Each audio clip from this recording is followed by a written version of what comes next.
All right, y'all. So now let's get to our final topic and let's talk about this mess that's going on in Manchester. So we already told y'all that Manchester Pride apparently is broke and they've been owing a lot of people money. But now the tea done came out, and when they was talking about how much money that these people had lost, oh, I gagged. So hold on as I pull this picture up of Nelly Furtado and Olly Alexander, who were victims in this whole situation. So they said in October, bosses behind the charity that runs Manchester Pride confirmed that it had entered voluntary liquidation due to it no longer being financially viable. Now, a report by business restructuring organization KR8 Advisory, which is overseeing the charity, liquidation, has revealed the extent of the charity's financial woes. The report indicates, as first reported by Manchester Evening News, that almost 200 individuals and companies are owed debts, amounting to 1.3 million pounds, with the range of amounts owed varying between 30 and 330,000 pounds. Nelstar Touring Inc., the indie label owned by Manchester Pride, 2025 headline act Nelly Furtado is owed, $145,755, well, pounds, not dollars, pounds and 75 cents, according to the report. A company linked queer singer and Eurovision star Olly Alexander is owed £48,000. Mayfield Depot, the venue which posted this year's performers, which hosted them, as part of the Mardi Gras Festival, is owed £330,329. Charity St. John's Ambulance, which provided medical support at the event, is owed more than £47,000, while event security company Practical Event Solutions is owed £167,000. Damn, y'all really wasn't paying nobody nothing while they was working.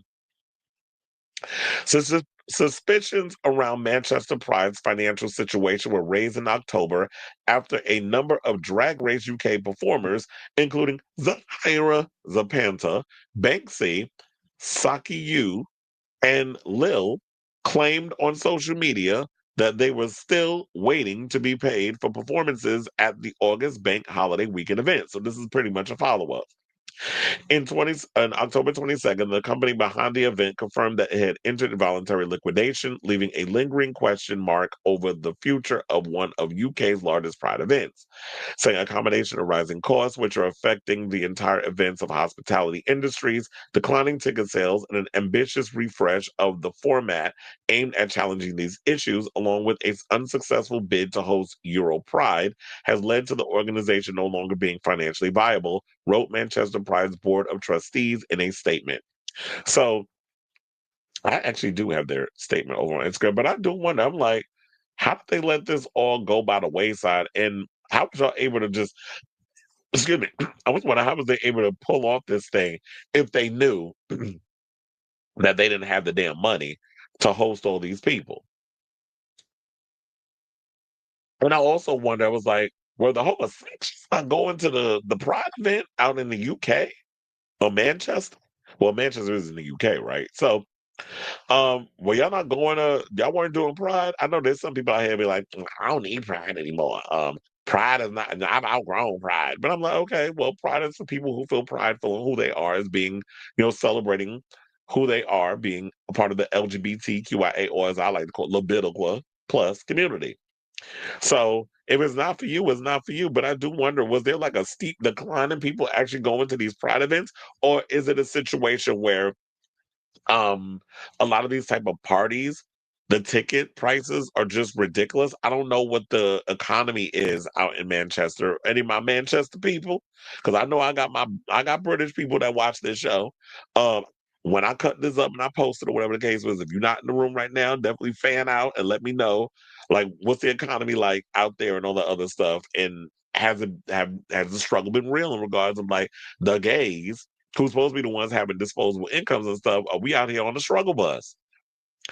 I mean, ain't nobody struggling more than these promoters over at Manchester Pride, who not only didn't pay their talent, didn't pay they didn't pay the artists, the singing artists, drag queens, the security, the medical people, and hospitality.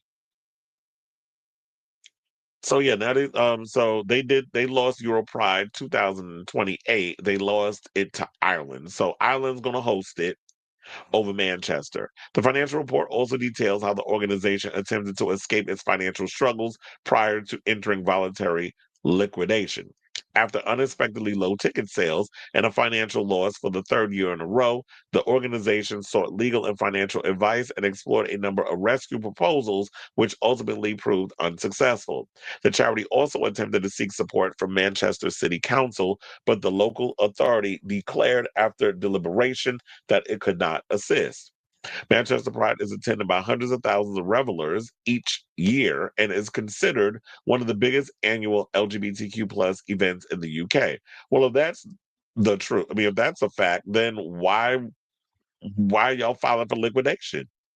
If it was considered one of the biggest annual queer events.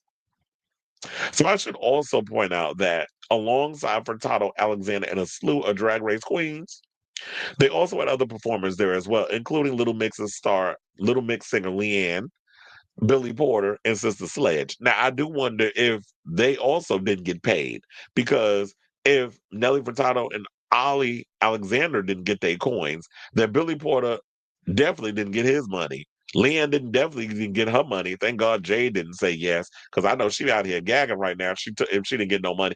And Sister Sledge, we are family, and under the same breath, we ain't get paid.